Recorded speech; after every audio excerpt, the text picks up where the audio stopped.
Governor, first of all, campaign trail, you talk a lot about adding hundreds of thousands of jobs to Ohio.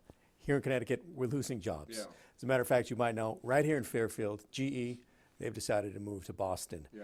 What's the message? What's the message that will resonate with Well, voters here? it's not just Connecticut or Ohio. It's what happens in the country. If you overregulate, you kill small business. If you overtax, you drive business away. And if you can't balance a budget, then people just get nervous and they don't know what's going to happen. So it's just real simple, really. Balance your budget, cut your taxes, and have common sense regulations and train people for jobs that exist. And you have to have a business-friendly environment. Here's what it gets down with me. I'm like pro-job, okay? I'm not going into suck up, but I'm going to go into, I understand what you do, I understand who you are, we want you to be a partner with us. This is the way the country should be talking. And every single organ of my government is pro-job. And that's the way it ought to be in the United States. No jobs, then people, nothing good comes from unemployment. I heard you talking about working with Ronald Reagan during your speech. And they made me think of Nancy Reagan or Just Say No campaign.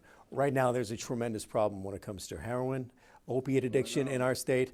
What can you say to do? What would combat that? What would be your message to Every folks state here? needs to learn from the effective techniques of every other state. And we have learned about pharmacy technicians, about how we don't have them licensed.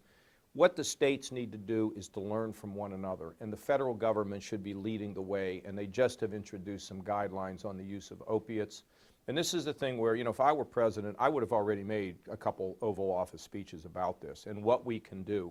But as I mentioned in here, if you really want to destroy this scourge of drugs, you got to do it right where you live. It's the schools, it's the synagogues, it's the churches, it's the YMCA, it's every organization, it's the workplace. People have to pull together and say, we are not going to tolerate this. We are going to destroy this scourge. And that's what it really takes. How important is Connecticut with your campaign right now? Great. I mean, I like being here. I think people, I think we'll do pretty well here. I hope so. I'm sure the other campaigns are going to come in and trash me and all that kind of stuff. But right now, we feel pretty good about it.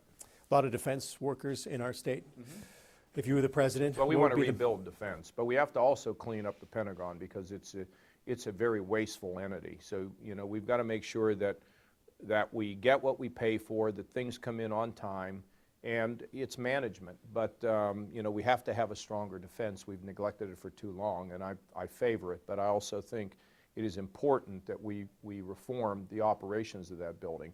Right now, we have 800,000 people who are performing bureaucratic functions inside the Pentagon. 800,000. That means nothing gets done right with all that. Too many cooks spoil the broth.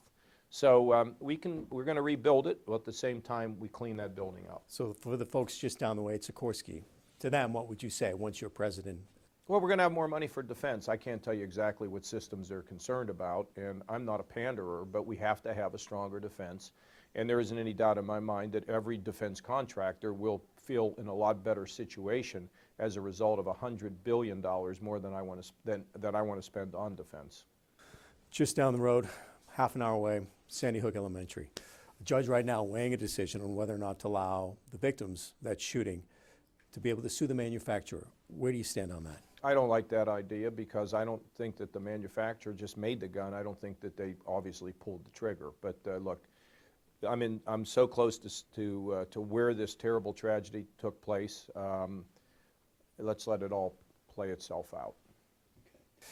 Impossible to get enough delegates at this point in time. For virtually everybody. Cruz can't get enough, I can't get enough, and Trump's not going to get enough. With that being said, how do you see this convention unfolding? It's going to be very, very exciting, and we're all going to go in there and make our pitches to the various delegations and try to accumulate the necessary number of delegates to be the nominee. And people worry too much about people walking out. It's going to be so nasty. It doesn't work that way at a convention. People go there.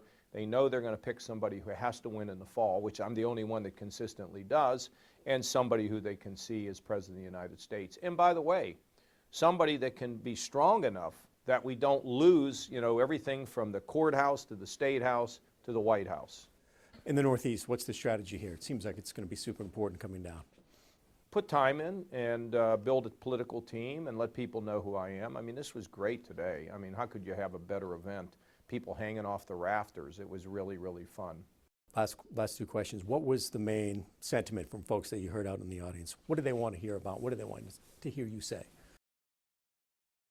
Well, I think they want the truth. I think they want to know, how do these things get fixed, and why should we believe you, I think is what it's all about. I mean, the guy said it best. You know, the pall that hangs over this country are politicians that made lots of promises and never delivered them. And so what people want to know is, you know, who can deliver? Just because, you know, you say something, how do we know that what you say we can trust? And I think that's the biggest, big thing. And the other thing is, what are you going to do about my kids? You know, they went to college, they're still living at home. What's going to happen to them? I think these are big things hanging over the country. Last question. If Donald Trump or Senator Cruz asked you to be their running mate, what would you say? They wouldn't even ask me, because that would be a big fat joke. There's no way I would do that.